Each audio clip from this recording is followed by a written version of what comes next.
Muito bem. Bom, pessoal, até agora, qual a trajetória que nós fizemos? Vamos pensar. Nós falamos sobre, o primeiro assunto foi carga estática. Então, tudo que nós estamos falando, as cargas, elas estão concentradas em pontos ou em esferas, tal.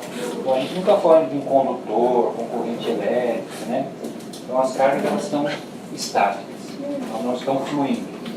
Nós estamos no âmbito da eletrostática. Ok?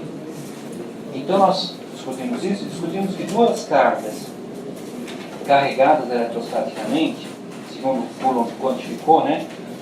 Se essas duas cargas são colocadas em uma certa proximidade, o que acontece entre elas? Aparece uma atração ou repulsão, né? Uma força. Muito bem.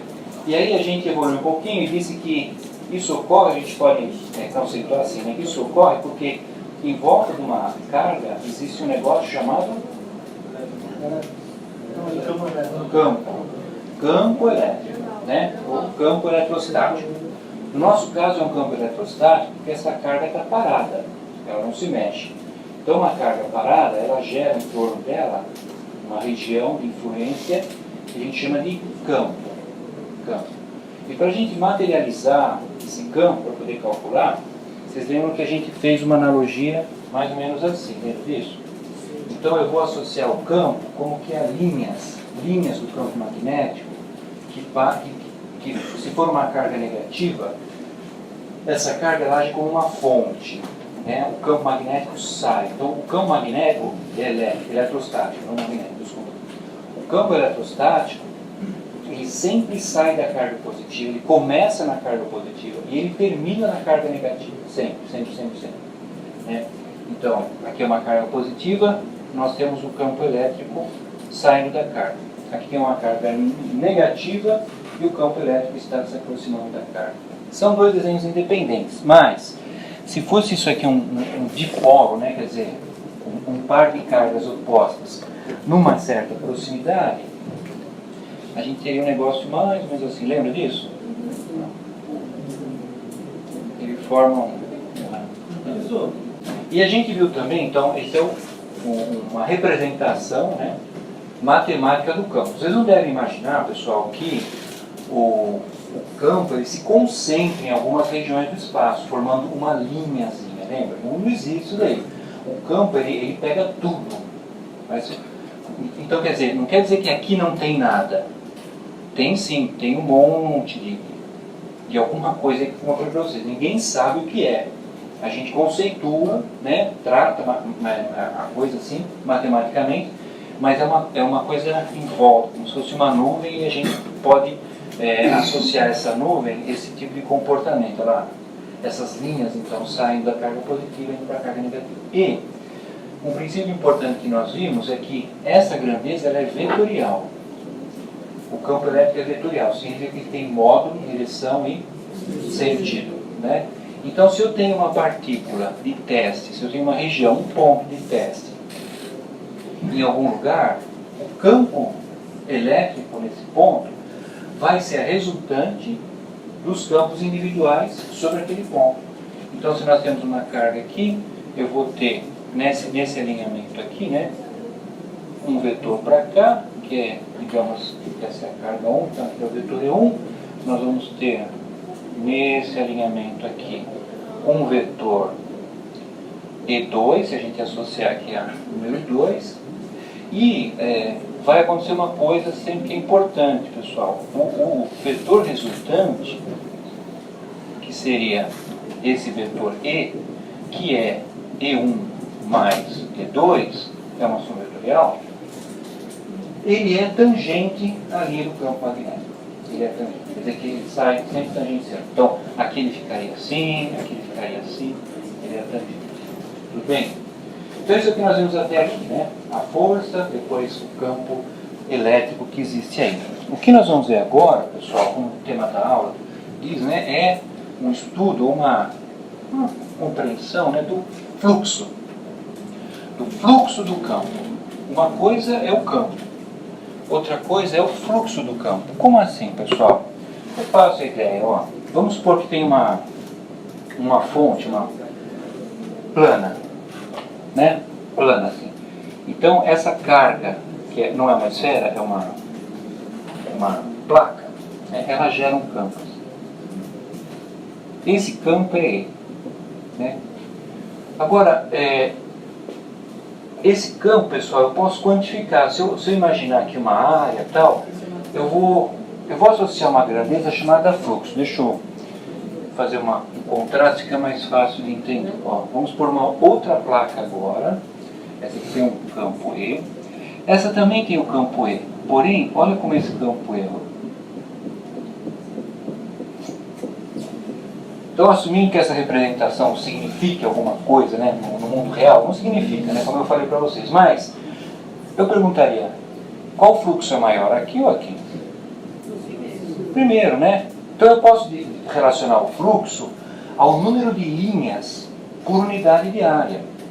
Quanto mais linhas do campo elétrico passam numa unidade de área, eu vou dizer que é maior o fluxo, é mais intenso o fluxo. Certo? É simples assim. É como eu pegar uma calçada na rua, por exemplo. A calçada está lá, certo? Aí eu olho as pessoas passando num certo fluxo.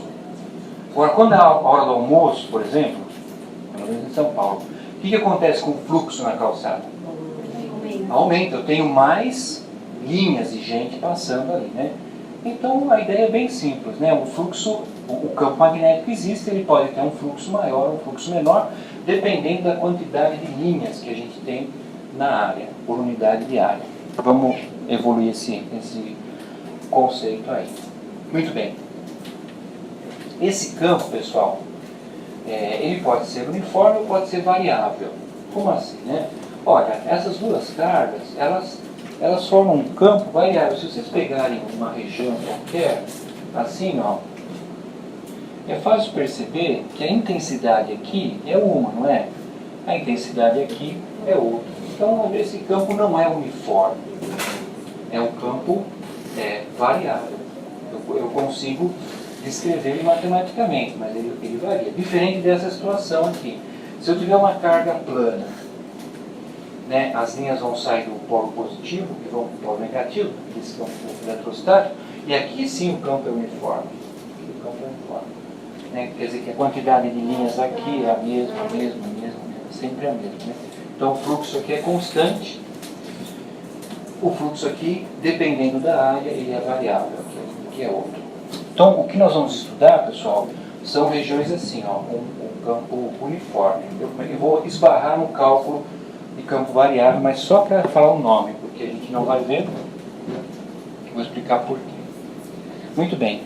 Então, algumas considerações sobre o campo eletrostático, que são bem intuitivas também. Olha, a quantidade de linhas é proporcional à carga. O que eu quero dizer com isso? Ó, se eu tenho aqui uma carga, vamos supor, de 5 microcoulombs, ela vai gerar um campo magnético, um campo elétrico, né? Obviamente, pessoal, que se aumentar o valor dessa carga, o que vai acontecer com essa quantidade aqui? Vai ser maior, né? Isso corresponde mais ou menos, lembra, lá no comecinho eu falei que a carga elétrica, ela guarda uma analogia com a mecânica, né, com a massa, certo? A massa e a quantidade de coulombs têm uma certa similaridade, do ponto de vista de comparação só, né? Qual é o efeito que a massa tem em volta dela? O que aparece em torno de qualquer quantidade de matéria, pessoal? Que força aparece? Gravidade, em volta de um planeta, por exemplo, né? É que ela é muito fraquinha, então ninguém percebe a gravidade em volta de um objeto pequeno. Mas em volta de um objeto do tamanho da Terra, do planeta, já ele é bem notório, certo? Então tá, a massa gera força gravitacional. Quanto maior a massa, o que acontece com a força gravitacional? Maior. Não é? A Lua não é um sexto da Terra, a força gravitacional é também proporcionalmente menor.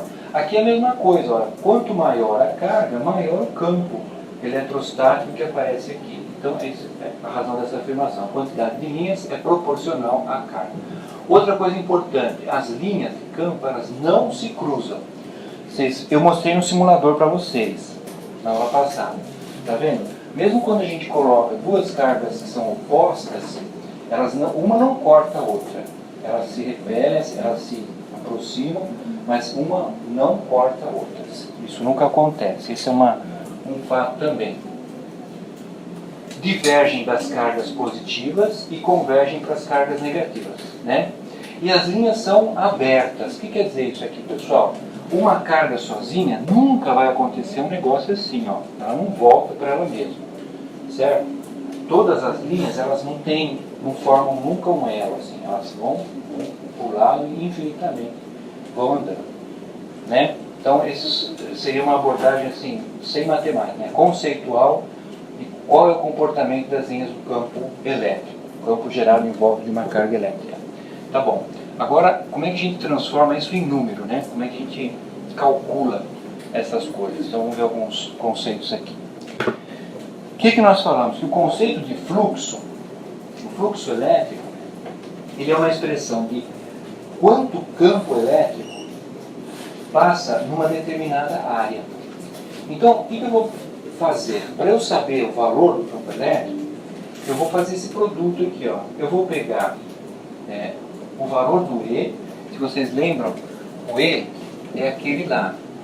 É K vezes Q sobre R ao quadrado, certo? Então eu vou pegar esse valor, que eu calculei ali, multiplicar pela área. Ó. Esse produto vai me dar um valor chamado fluxo elétrico. O fluxo elétrico, ele é uma quantidade escalar. Não tem interesse nesse sentido. É simplesmente a quantidade de fluxo de linhas que passam aqui dentro.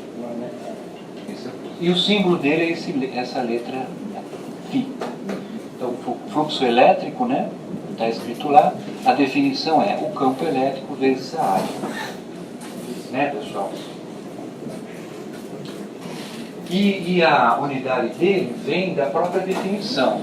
Olha o que nós falamos, né? O fluxo elétrico é o campo elétrico vezes a área. Se vocês lembram a unidade do campo elétrico, essa fórmula ali, a unidade dela é newtons por coulomb. Lembra? Então, nós temos newtons por coulomb vezes a área é metro quadrado. Então, o fluxo elétrico, ele é medido em newton metro quadrado coulomb. Newton metro quadrado coulomb. Essa situação que eu descrevi aqui, pessoal, é a situação mais simples possível. Tudo bem? Perguntas? Então, o que eu estou multiplicando aqui? Ó? Eu estou multiplicando o valor de um campo uniforme que está passando perpendicularmente a uma seção transversal aqui. Essa área que eu estabeleci, ela é perpendicular ao fluxo elétrico. Então, eu estou multiplicando direto aqui. Mas, pessoal, isso eu tenho que levar em conta algumas coisas, né? Por exemplo, essa área, ela poderia não ser perpendicular ao fluxo. Então, eu não posso aqui simplesmente multiplicar o campo, como eu estou fazendo aqui, pela área, porque, vocês entendem? Se eu atravesso uma área que é perpendicular assim, tudo passa aqui nessa área, não é verdade? Como se fosse um buraco aqui, né? Mas, imagina um buraco que eu ilumino aqui. Então, a sombra projetada lá vai ser a luz toda que passa. Mas o que acontece se eu inclino esse buraco, pessoal? Passa a mesma quantidade de luz? Não passa. Tem uma diminuição, porque a área efetiva diminui. Se esse buraco está exatamente assim, na horizontal, paralelo aos raios de luz, não passa luz nenhuma lá dentro, concorda? Não é? Então a gente chama essa área por onde passa realmente de área efetiva. Como aqui, ó. Se eu tenho essa lâmina, está aqui, passa tudo aqui, mas quando eu inclino essa lâmina, o tanto que ela pega aqui é menor do que o que ela pegava aqui, certo? Então, como é que a gente calcula isso? A gente calcula assim, ó. Eu vou associar a essa área um vetor área. Então eu posso fazer o cálculo do fluxo efetivo de modo escalar, assim, né, com os módulos, ou de modo vetorial. Vamos raciocinar esse aqui, que é mais fácil de perceber. O E é o mesmo, né? Eu vou multiplicar o E. Mas a área, pessoal, eu vou multiplicar pelo cosseno do ângulo θ, esse ângulo aqui, ó. Tá vendo? Por que eu vou multiplicar pelo cosseno? Então, vejamos, quanto que é o cosseno de 0, pessoal? Quem pegar a calculadora, mano. 1. Cosseno de 0 é 1, certo? O ângulo θ, veja, é o ângulo formado entre o campo e a perpendicular à área, ou a normal, como seria mais certo falar, né? Então, nesse caso aqui, qual é o ângulo θ? Vamos voltar. Ó, o ângulo θ é formado entre o campo e o vetor que é perpendicular à área, que é o vetor normal. Então, se a área está aqui, ó, como é que é o vetor perpendicular a ela? 90 graus em relação a ela. Portanto, ele está aqui, não está? Sim ou não? Entenderam? Ó, tem a área aqui, perpendicular, o vetor perpendicular à área é esse N, a normal, é assim. O campo elétrico está assim. Qual é o ângulo entre eles? Qual é o cosseno de 0? 1. Então esse produto é máximo, entenderam? Eu estou multiplicando por 1. Então é o campo vezes a área. Agora, vamos mudar a situação. Vamos dizer que ele esteja aqui inclinado assim. Quer dizer, digamos que, vamos para o extremo. Digamos que agora a superfície esteja na horizontal. Ok? Ela estava assim, agora está assim. O vetor normal a ela foi para onde? Para cima, certo?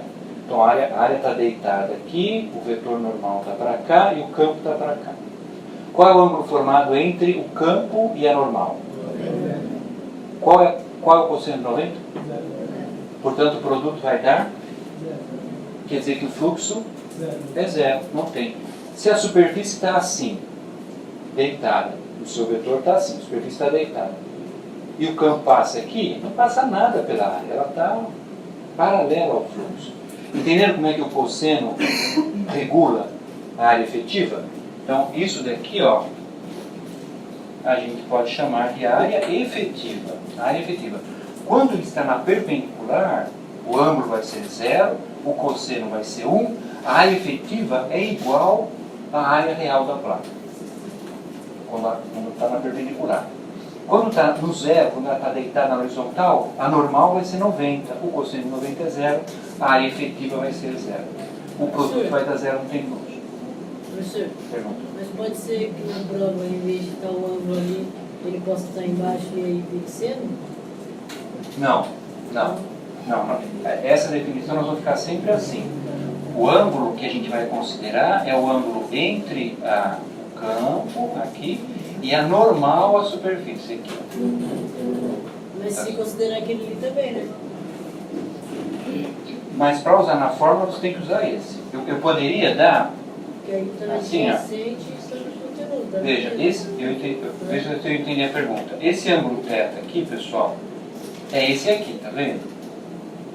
Tudo bem, porque essa linha é perpendicular a essa. Esse outro ângulo aqui, ó, não é o que entra na fórmula.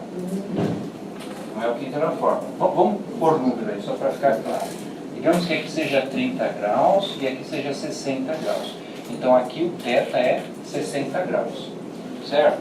Se eu der assim, ó, em relação, sei lá, eu crio um problema, eu acabo fornecendo para você o 30 graus. Não é esse que você vai usar, entendeu? Você tem que falar, bom, isso aqui está a 30 graus em relação ao chão, mas o campo está vindo paralelo ao chão.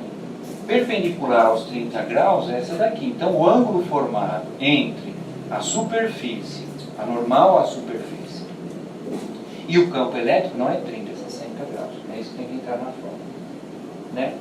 Mas o problema vai deixar isso bem claro.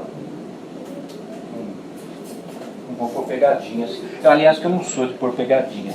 Nossa, vocês sabem disso, certo? Eu tinha uma coisa discreta. Ok. Então, nós temos uma primeira consideração aí, importante, que é o fluxo. Então, o que a gente disse? Ó, que o fluxo elétrico é igual a E vezes A vezes o cosseno de ângulo. Agora, pessoal, se vocês repararem aqui, ó, Tem uma outra forma, tá vendo? Aqui o E não está indicado como sendo um valor absoluto. Ele está indicado como sendo um vetor.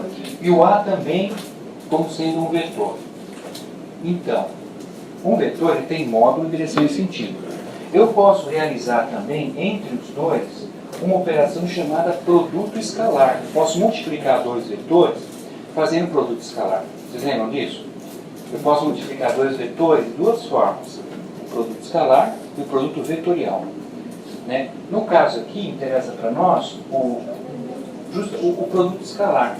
Por quê? Ele é, quando a gente usa os módulos, ele é exatamente aquilo lá. Ó.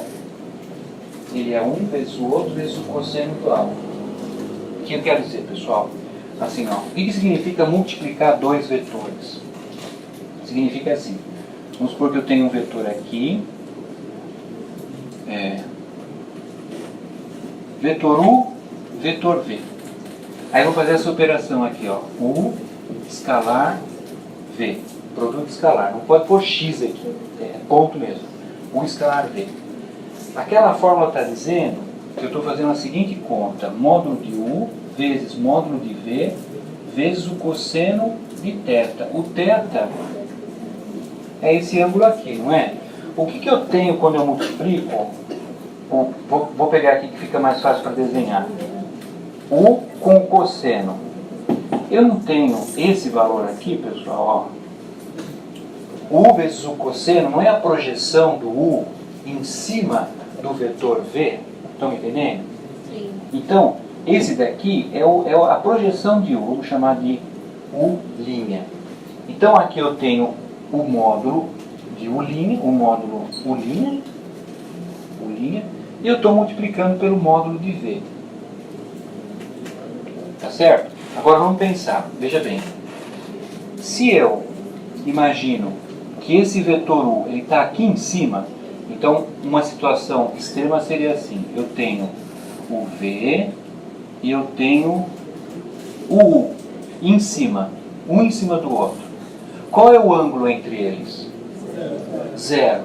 O cosseno de zero é 1. Então eu estou multiplicando, esse produto é o máximo, concorda? Eu estou multiplicando U vezes V, e são dois valores diferentes de zero.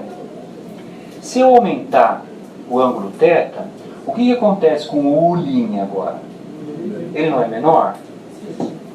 Vocês concordam que esse produto vai dar menor também? E vamos para o outro extremo. Para o outro extremo, agora eu teríamos o U perpendicular ao V. Aqui é o V, aqui é o U. Qual é a projeção do U no vetor V, pessoal? Portanto, quanto que dá V vezes U? Zero. E aqui o ângulo é 90 graus. E o cosseno de 90 é zero, como a gente já viu. Então vocês veem que o produto escalar, ele reflete exatamente essa situação que a gente descreveu lá. É a mesma coisa. Eu multiplicar os módulos pelo cosseno ou fazer o produto vetorial entre os dois. Né? Nós não falamos dessa operação ainda, vamos falar agora. Então aqui é 90, aqui U vezes V é igual a zero. Vocês lembram como é que faz o produto de dois vetores, produto escalar? Eu sei que vocês lembram, mas mesmo assim eu vou relembrar, porque é bom, né? De repente. Assim. O produto escalar, pessoal, é muito fácil de fazer. Vamos colocar números assim. Ó. Digamos que eu tenho um vetor U. Vamos falar só do eixo X e do eixo Y. Então, digamos que o vetor U é 3i mais 2j. Certo? São os dois componentes. E temos o vetor V, que é, sei lá, 5i menos 4j. Está aqui o vetor V. E nós vamos fazer a operação U vezes V. Então, é muito fácil. Ó. É só multiplicar todos os i's e somar com o produto de todos os u's. Só isso. Então, nós vamos pegar 3 vezes 5, vou fazer aqui, mais 2 vezes menos 4. Aí está. Então, isso daria 3 vezes 5, 15, mais menos 8, né? Menos 8, que dá 7. Entenderam? Fácil. Esse vezes esse, mais esse vezes esse. Repara, pessoal, que o resultado de um produto escalar não é um vetor, é um número puro. É um número, né? Ele só expressa para nós qual é a perpendicularidade entre os dois. Se a perpendicularidade for total, o produto é zero. Se a perpendicularidade for nula, o produto é igual ao produto dos módulos. Certo? Então, nós vamos precisar disso daqui. Então, só explicando o slide. Ó. Imagine um vetor 1, AI mais BJ. No nosso caso foi 3 e 2. E um vetor E, MI mais MJ. No nosso caso foi 5 e menos 4. O que a gente faz para fazer o produto escalar? A gente multiplica o A pelo M, que são os tamanhos do X, e soma com B vezes N, que são os tamanhos no Y, né? Sendo que o I é o X e o J é o Y. Isso então é um produto vetorial. Vamos dar um exemplo agora. Deu para relembrar o produto vetorial? Muito bem. Vamos andar.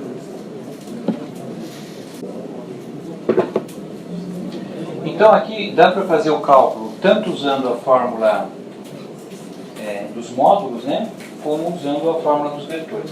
Então, aqui está escrito assim, que esse é o módulo, aqui só está o valor mesmo, só a intensidade da coisa, que é 3. E aqui, por que aqui é vetor, pessoal? Porque está indicado I, está vendo? Isso já indica direção e sentido? Sim, porque o I indica que é no eixo X. E o fato de ser positivo indica que acompanha o eixo. Então está tudo aí, módulo, direção e sentido. Esse é o vetor. Existe uma área aqui, ó, dessa placa, de 2 metros quadrados. Essa placa, aqui ela está na vertical, aqui ela está num ângulo de 30 graus, aqui, esse ângulo é 30, e ali ela está paralela ao fluxo, portanto um ângulo de 90 graus, certo? Então vamos fazer a conta aqui, eu quero saber o fluxo. Ó. Então nós vimos que o fluxo eu posso calcular assim, e posso calcular assim, certo? Então, usando o primeiro cálculo, tem φE é igual o módulo do campo, que é 3, vezes a área, que é 2. Isso aqui então dá 6. O fluxo elétrico vai ser newtons vezes metros quadrados por coulomb. Sim. Mas nesse caso, por exemplo, você deu as duas formas. Uma com vetor e a outra sem vetor, né? Isso. Aquele primeiro erro, você não usaria 9 vezes 10 a nona? Não, porque o E já está dado aqui, ó. Esse 9 vezes 10 a nona é para calcular o E a partir da carga. Mas como Mas você sabe quando tem que calcular? Quando não tiver olho, né? Quando não tiver, se eu desse a carga. Mas aí você teria que dar tudo, né? O diâmetro. A distância, né? Essencialmente eu daria uma carga aqui e a distância dessa carga até aqui. Seria, por exemplo, igual do exemplo 2 ali. Hã? Seria igual do exemplo 2. Seria igual ao do exemplo... Não. Não, aqui no exemplo 2 você não deu a distância, mas a gente Nem sabe. aqui. Não, mas ali tem um ângulo de 30 graus, né? Sim. Daquela parte até a outra tem uma distância. Então a distância Não, seria não, essa distância não entra. Esse desenho, podemos esquecer isso daqui, ó. Ele só quer dizer assim, essa placa ela saiu daqui e veio para cá. Então só tem uma placa. Essa placa está inclinada aqui assim, só. Atrás não entrou na consideração. A placa assim, eu vou desenhando ela de perfil, ela ficaria assim, ó. No primeiro exemplo ela está aqui. No segundo exemplo ela está assim. E no terceiro exemplo ela está aqui. Assim. Né? Então essa parte de trás aqui não entrou na consideração. O que ela está representando é a área efetiva. Veja, a área de 2 metros, né? 2 metros quadrados já está em área, é essa daqui. Tudo bem. Mas a área efetiva, quando a gente multiplica essa área pelo cosseno 30, a gente obtém essa área aqui de trás, ó. É como se ela diminuísse, entendeu? Ó, assim, tem a luz ali, né? Se a pena está aqui na perpendicular, o tamanho da pena, do nunca, né? Da caneta é igual, assim, mas se eu inclino, não fica menor aqui? Por quê? Porque ela está inclinada, obviamente. Então, o tamanho efetivo, né, o que realmente gera sombra lá no quadro, é menor do que o tamanho real. Aqui também, ó. Aqui é a área real, mas a área efetiva é essa aqui atrás. Certo? Então, chegamos em 6, né? E se a gente fosse fazer o cálculo usando vetores? Então, vamos ver. Qual seria o vetor E, pessoal? IJ. Quanto tem o vetor E em I? 3. Quanto tem o vetor E em J? 0. 0J. Certo? E a área? A área tem 2. Então, o vetor área, ela tem... quanto que ela tem em I, pessoal? Quanto que ela tem em I? Não, deitada aqui, quanto que ela tem? 0. Então, ela tem 0 em I. E quanto que ela tem em J? 2 em J.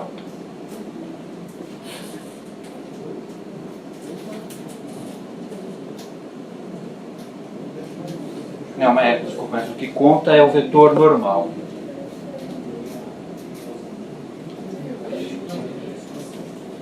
O vetor área, pessoal, quero dizer o seguinte, ó, o vetor área ele está onde? Ele está em I ou está em J? Então, o módulo da área é a área propriamente. A direção da área é o vetor que representa a área, que é o N. E o N está em I, não é verdade? Então nós temos aqui 2I mais 0J. E quando a gente vai fazer esse produto, para calcular o fluxo, né? O fluxo vai ser 3I mais 0J vezes 2I mais 0J de novo. E aí multiplicando I com I, J com J, nós vamos ter aqui 3 vezes 2, 6, mais 0 vezes 0, 0. Então o fluxo elétrico deu 6,0 newtons metros quadrados por coulomb. É isso aí. Obviamente tem que dar a mesma coisa. Professor, Sim. dependendo do problema, eu vou conseguir usar qualquer um dos dois ou vai ter um específico? Se faltar informação, se o problema der só os módulos, só as informações vetoriais, você usa o produto vetorial. Se der os módulos, você usa o módulo. Nesse exemplo, e se for opcional, tanto faz qual você usar, vai chegar ao mesmo resultado. Certo? Vamos ver esse sistema aqui, pessoal, quando está a 90 graus. Então, desse lado aqui, calculando o fluxo elétrico aqui, por E vezes A vezes o cosseno de θ, né? Como a gente fez ali. Sim, aqui eu não indiquei o cosseno, né, pessoal? Mas aqui é 0, devia ter colocado, né? Cosseno de 0. Cosseno de 0 é 1, vai dar o 6, certo? Aqui vamos colocar o cosseno de 90. Então nós temos que o fluxo elétrico é igual o E, que é o mesmo 3, o A, que é 2, e o cosseno de 90. Aqui é 90 graus. O cosseno de 90 é 0. Então, como a gente já esperava, né, o fluxo elétrico nessa situação é de 0, esse produto dá 0, né, newton metro quadrado por coulomb. Certo? Então essa é essa situação aqui.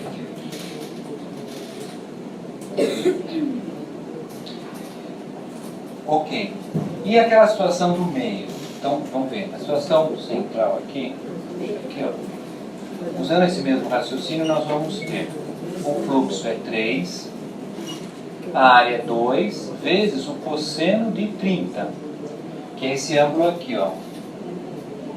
30 graus é o ângulo formado entre o vetor área e o fluxo, 30 graus. Então, o fluxo elétrico seria 6 vezes o cosseno de 30, que é a raiz de 3 sobre 2. Então, corta a corta, isso aqui vai dar um fluxo elétrico de 3 raiz de 3 Newton metro quadrado por tem. Eu vou voltar meio rapidinho. Copiei. Ó. Isso aqui é uma fórmula básica, né? O fluxo elétrico é igual a 3, que é o E vezes A, vezes o cosseno do ângulo formado entre o E e o A. Quanto vale o E? Os mesmos 3. Nós estamos falando em módulo, é só o 3 mesmo, né? O A é 2 metros quadrados. Está aqui. O que é o θ? É o ângulo formado entre o E, está aqui, e o A. 30 graus. Substituindo os valores, o cosseno de 30 é raiz de 3 sobre 2. Né? 0,866. Então, φe é igual a 2 vezes 3, 6. Vou deixar a raiz de 3 sobre 2, só para não fazer a conta. Corta, corta, isso aqui dá 3. 3 raiz de 3. Sim ou não? Então, o fluxo elétrico, se fizer a conta aqui, né, raiz de 3, 1 vezes 3 vai dar quanto? 5,2, vamos colocar 5,2 Newton, porque assusta, né? Se tinha que deixar desse jeito, você podia... Tá ótimo. 5,2 newtons metro quadrado por Coulomb. Metro quadrado, vezes metro quadrado por Coulomb.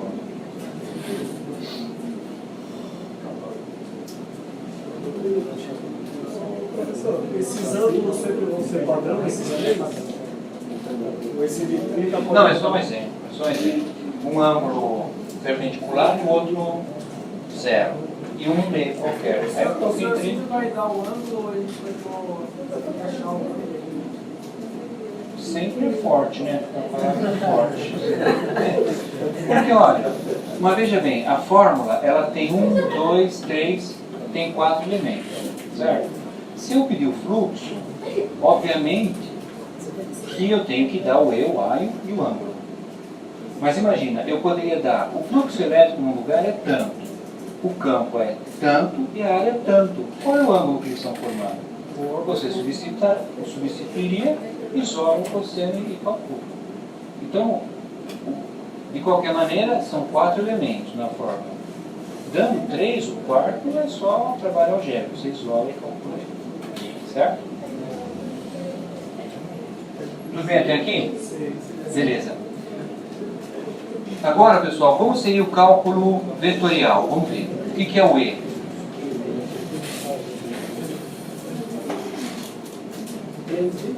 O E é o que nós já vimos lá, né? 3i mais 0j. 0j. 3i mais 0j. E o que é o A? O A, pessoal, veja, o A é o vetor área. O vetor área, o módulo dele é o valor da área. A direção e o sentido são dados pelo ângulo que ele tem. Então, esse vetor, que eu vou desenhar ele fora aqui, ó, ele tem dois. É um vetor como outro qualquer. Ele tem uma componente aqui e uma componente aqui, não tem? Esse aqui vai gerar o nosso I, esse aqui vai gerar o nosso J. Nós sabemos que aqui é 30 graus. Então, quanto que é a área projetada aqui em I, pessoal? Essa área aqui. Vamos chamar de área em X. É igual a quanto? 2 vezes o cosseno de 30. Sim ou não? E a área em Y? 2 vezes o seno de 30. Certo? Seno de 30 é meio, meio vezes 2 aqui é 1. E 1,73. 1,73. Então a nossa área, o vetor área, ele é em X. Ele é 1,73i mais 1j. Estamos certo? São as coordenadas retangulares da área. 1,73 no eixo X e 1 no eixo Y. Então, eu vou escrever isso aqui, ó. É 1,73 e mais 1 J. Isso daqui é newtons por coulomb. E isso daqui é metros quadrados expresso na forma vetorial. Tudo bem? E agora vamos fazer o produto. Então, o fluxo elétrico, calculando com o produto vetorial, é o vetor E vezes vetorial A. Vezes quando trava, pessoal. Então, o fluxo E é igual a 3I mais 0J vezes 1,73I mais 1J. Então, o fluxo elétrico, calculando com o produto vetorial, vai ser 3 vezes 1,73, 5,19, vamos botar 5,2, e 0 vezes 1, 0. Então, mais 0 dá o próprio 5,2 Newton metro quadrado. Claro que esse valor é igual a esse aqui, né? Então nós fizemos o mesmo cálculo de duas formas. Aqui da forma escalar e aqui da forma vetorial. Sim ou não? É isso. Por enquanto.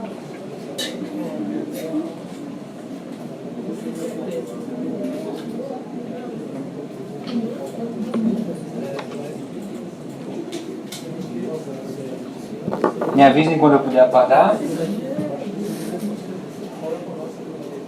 Pode?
Pronto.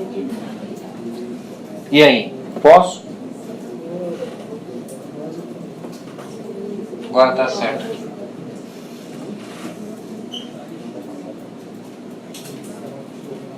Fala quando eu não posso mais apagar. Aqui pode. Tá. Aí. Beleza. Bom, esse exemplo é o mesmo. Aí, alguns conceitos mais aqui, pessoal. Aqui é bem conceitual também. Veja, nós vamos imaginar agora uma carga elétrica que ela está envolta, assim, ela está no meio de uma superfície fechada.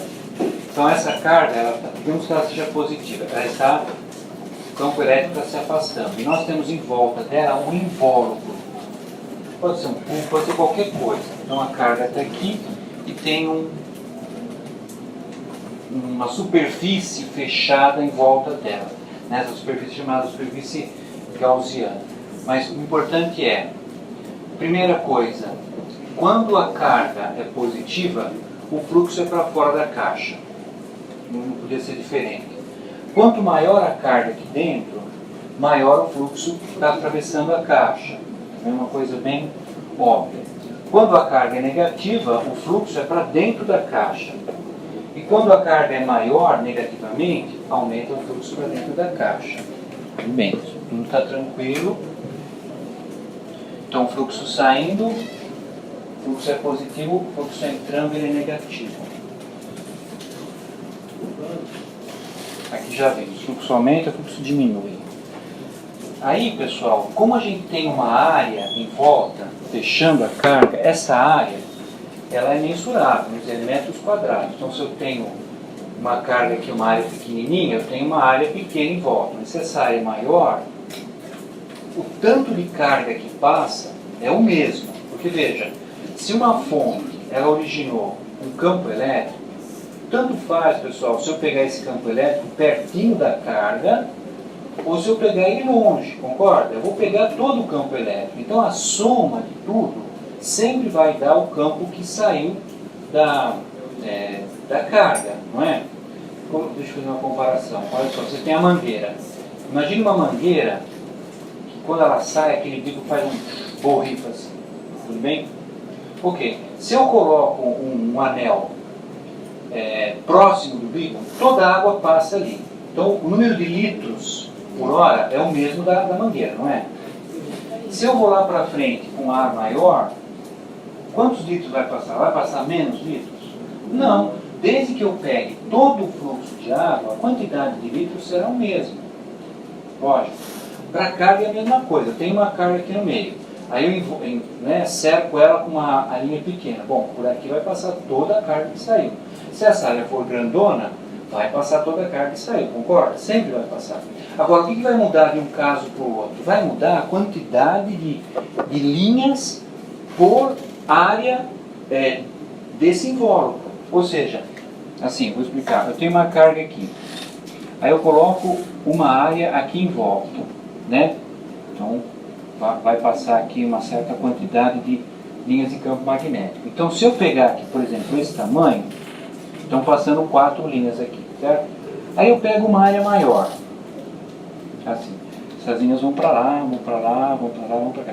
Se eu pegar esse mesmo tanto de área e colocar aqui, ó, obviamente, o que aconteceu daqui para cá? Embora a soma total seja a mesma, a quantidade de linhas por unidade de área é menor, não é? A gente chama essa quantidade de linhas de densidade de fluxo superficial. E a gente mede assim, ó, eu pego a carga que está aqui dentro e divido pela área do invólucro, né? Então eu vou ter uma medida chamada coulombs por metro quadrado. Coulombs por metro quadrado. Ou seja, quanto de carga passa em cada metro quadrado da área que está circulando. Se a carga é maior, por exemplo, aqui a carga é 3, aqui a carga é 9. Então a quantidade por metro quadrado é maior também. Então depende da área e da carga. Vamos juntar isso já. O que nós não falamos aqui? Olha, algumas situações que são consequências do que a gente falou. Se uma área não tem carga dentro, é zero. Agora, se elas se anulam, não é que não tem uma positiva e outra negativa do mesmo valor, o tanto de linhas que sai é igual ao tanto de linhas que entra. Portanto, a carga líquida é zero também. Nessa situação. Nessa situação aqui, tem lá atrás um elemento que está gerando uma carga uniforme, certo? A carga aqui, pessoal, dentro dessa caixa, vai ser zero. Por quê? Porque, veja, essas superfícies aqui, essa, a de baixo e a de lá, o ângulo delas não é zero em relação ao campo. E o ângulo delas é 90, de fato, né? E a gente viu que, nesse caso, quanta carga passa pela superfície? Se ela está alinhada? Nenhuma, zero. Então, essas daqui não contam. Essa daqui, ó, o tanto que sai aqui é o que entrou lá. Então, quanto fica de carga líquida dentro dessa caixa, pessoal? Zero, não tem carga nenhuma. Alguém fez experiência no semestre passado da gaiola de Faraday? Alguém fez isso? Foi aqui não. Vocês já ouviram falar da gaiola de Faraday? A gaiola de Faraday o que é, pessoal? É uma gaiola onde dentro dessa gaiola, eu posso entrar e pode bater um raio nessa gaiola, que lá dentro não acontece nada comigo. A carga é nula. Por quê? Por causa disso. Né? O campo elétrico que passou pelas laterais, assim, não carregou em nada. O tanto que saiu entrou. Então o potencial dentro da gaiola de Faraday é nulo. É nulo. O Faraday fez essa experiência entrando lá e metendo raio em cima, tem filme que mostra isso daí, por conta desse efeito que a gente discutiu aqui. Né? Ok. Continuando nessa mesma linha. Aí chegamos finalmente na lei de Gauss, tudo isso que nós falamos. A lei de Gauss estabelece que o fluxo elétrico total por uma superfície fechada é diretamente proporcional ao valor da carga dentro da superfície. O que ele quer dizer com isso aqui, pessoal? Tem uma superfície aqui, é o que nós falamos, tem uma superfície fechada qualquer. Ele está dizendo que o fluxo elétrico aqui é proporcional à carga que está aqui dentro. Quanto maior a carga, maior vai ser o fluxo elétrico. Por exemplo, vamos ver o exemplo depois. Eu só queria contextualizar essa lei de Gauss, pessoal. A lei de Gauss, ela faz... Eu só vou falar isso aqui. Não cai em prova, relaxa, só escuta. A lei de Gauss é a primeira de 4 equações que foram elaboradas por Maxwell em 1865. Essas 4 equações aqui, pessoal, são para a eletrodinâmica o que as 3 leis de Newton são para a dinâmica. Com essas 4 formas aqui, o Maxwell ele explicou tudo o que dá para explicar das radiações eletromagnéticas. Então essas 4 equações, elas são consideradas, assim, na física, talvez a maior consecução, porque foi através dessas fórmulas aqui que se entendeu, por exemplo, que a luz é uma radiação eletromagnética. Nós estamos em 1865, eles não sabiam o que era luz. Com essas fórmulas, o Maxwell mostrou que a luz é uma radiação eletromagnética, mostrou qual é a velocidade da luz, tudo é consequência disso aqui. Por menos que pareça, pessoal, o que vocês têm na mão aí, que alguns estão mexendo, que é o telefone celular, só existe por causa dessas 4 equações, as 4 equações de Maxwell. Então, num curso mais formal, a gente veria cada uma dessas equações e o seu significado. Mas eu queria que vocês levassem daqui, pelo menos, a noção, né, de que toda a eletrodinâmica está baseada, está consolidada, está explicada nessas 4 equações. A equação que a gente viu agora, que é essa daqui, ó, é essa, pessoal, de um jeito muito mais sofisticado, mas é essa. Nós estamos considerando um campo elétrico constante atingindo uma superfície regular. Mas se eu tiver uma situação que a carga é totalmente disforme, como acontece numa antena ou em outras instalações assim, né? Uma carga disforme, uma área não regular, eu vou usar as equações de Maxwell, a equação de Gauss, que é uma das equações. O Maxwell organizou isso aqui tudo, mas essa equação foi desenvolvida por Gauss.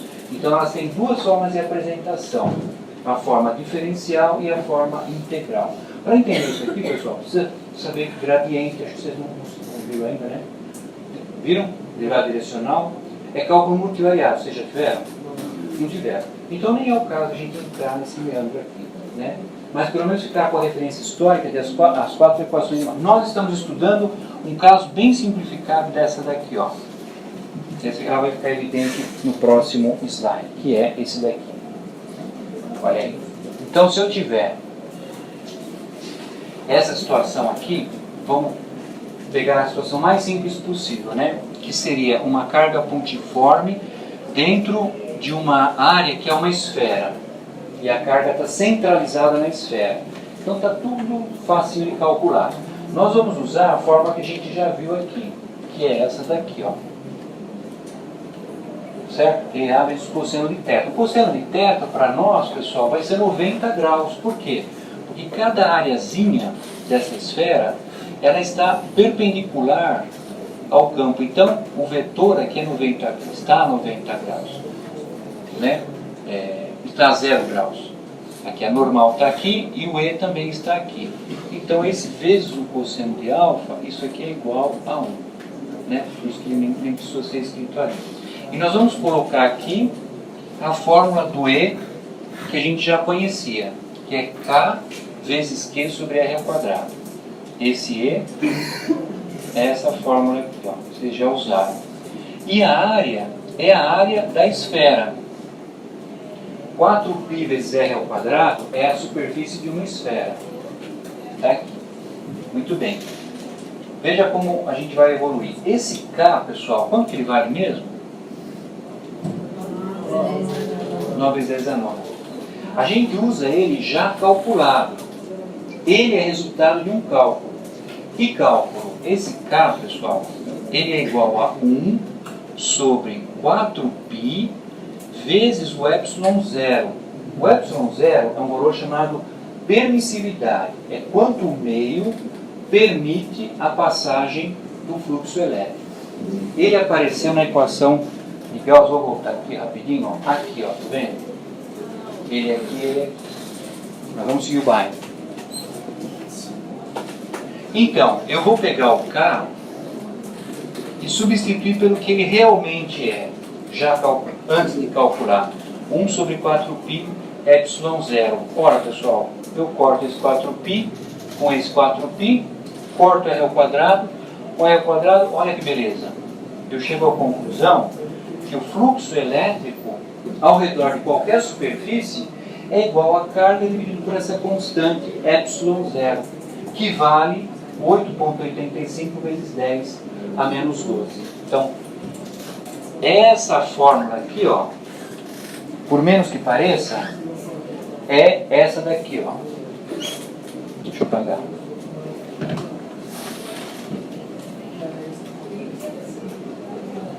Vou analisar aqui que é melhor. Vocês já tiveram cálculo integral? O que é uma integral, pessoal? No final do... Não, o conceito do integral. O que é a integral? É integral? É uma soma. É uma grande soma, não é? Aliás, esse símbolo aqui é da letra S. S de soma. Então, olha o que essa fórmula está falando.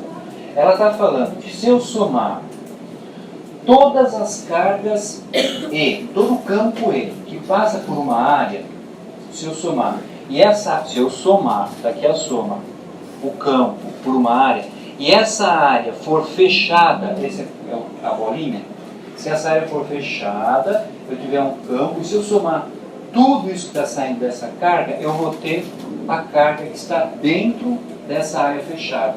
Não é isso que a gente acabou de falar? Olha aqui.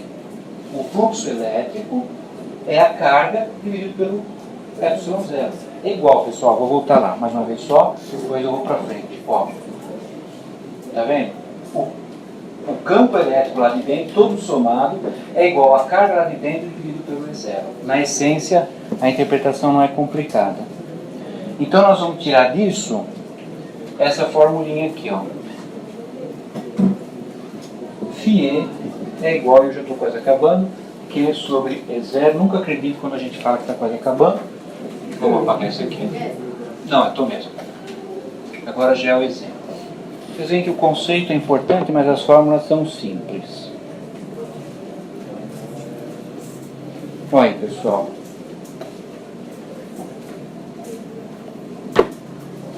Uma carga pontiforme de 3 microcoulombs está circundada por uma esfera de raio igual a 0,2 centralizado. Calcule o fluxo elétrico produzido por essa carga na esfera e a densidade superficial da carga. Fluxo elétrico. Esse é o valor do fluxo elétrico. A gente consegue calcular o fluxo? Veja, pessoal, que ele não depende da área. Só depende do quê? Da carga. Porque o ε0 é constante. Na prática, o que quer dizer isso? Ó, se eu tenho uma carga e aqui passa um fluxo elétrico, juntamos tudo, né? A soma que passa aqui é igual à soma que passa aqui, uma área maior. Tanto faz a área. O fluxo vai ser sempre o mesmo. O que vai mudar é a densidade superficial. Então vamos calcular o fluxo. O fluxo é Q sobre ε0.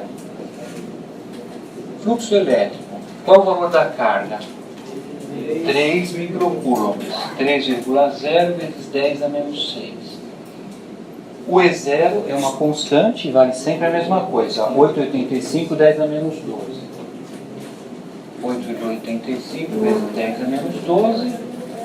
Então, o fluxo elétrico, é só fazer essa continha, Vocês vão encontrar 3,4 vezes 10 à sexta. 3,4 vezes 10 à sexta, Newton metro quadrado Coulomb. Esse é o fluxo elétrico. E a densidade superficial? Sigma é a carga dividido pela área.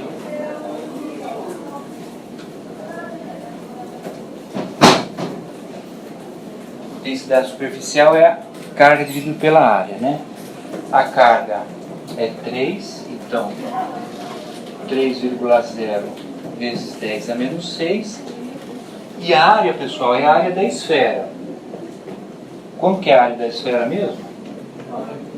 4π R ao quadrado, né? Vamos colocar assim aqui, ó, 4π. Qual é o raio aqui, pessoal? 0,2. 0,2 ao quadrado.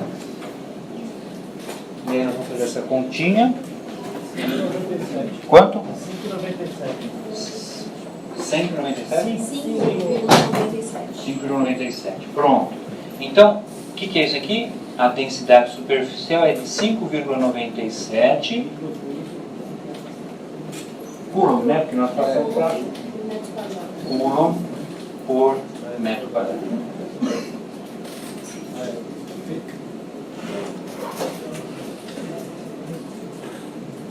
Entenderam isso? Você poderia botar esse finalzinho aí? Não seria microcoulomb? Não, porque nós passamos de microcoulomb para Coulomb, quando eu multipliquei por 10 a menos 6. Isso aqui é Coulomb, ó. Coulomb e aqui é metro quadrado. Então, é Coulomb por metro quadrado. Não, menos 6 seria microcoulomb. É para 10 a menos 6 é para passar de microcoulomb para Coulomb. Esse finalzinho é daí em diante.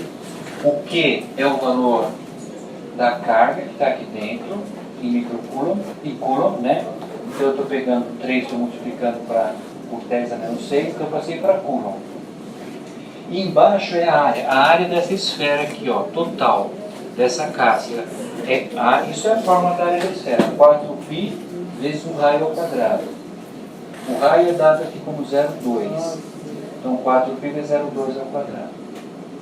Certo? Tudo bem? Para terminar. Posso parar? Posso tudo essa hora, né, pessoal? Alguém tem pergunta? Não. Pode.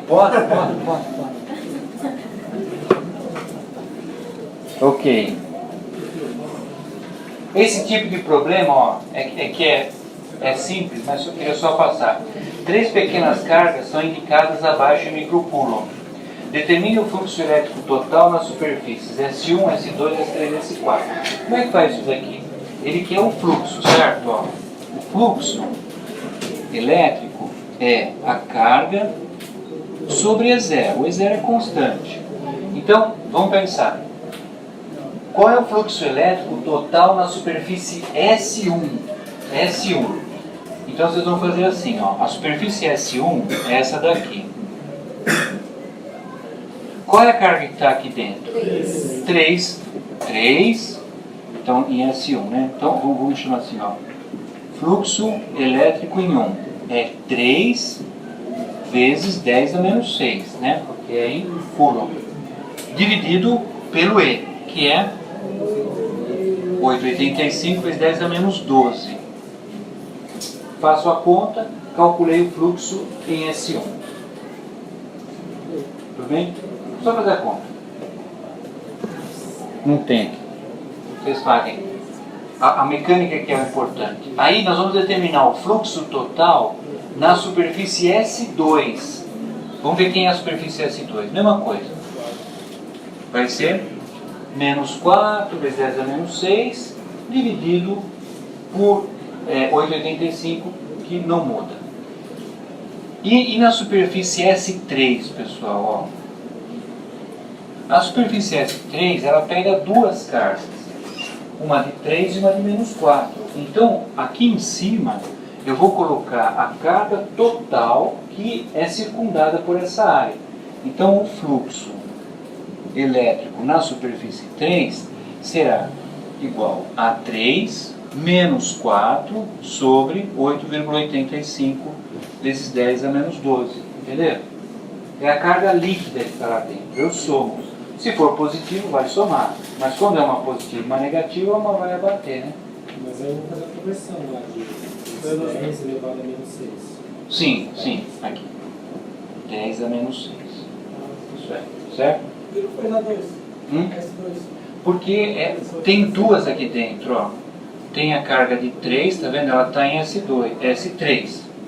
S3. Internamente a essa área aqui, ó, tem uma carga de 3 e uma carga de menos 4 aqui.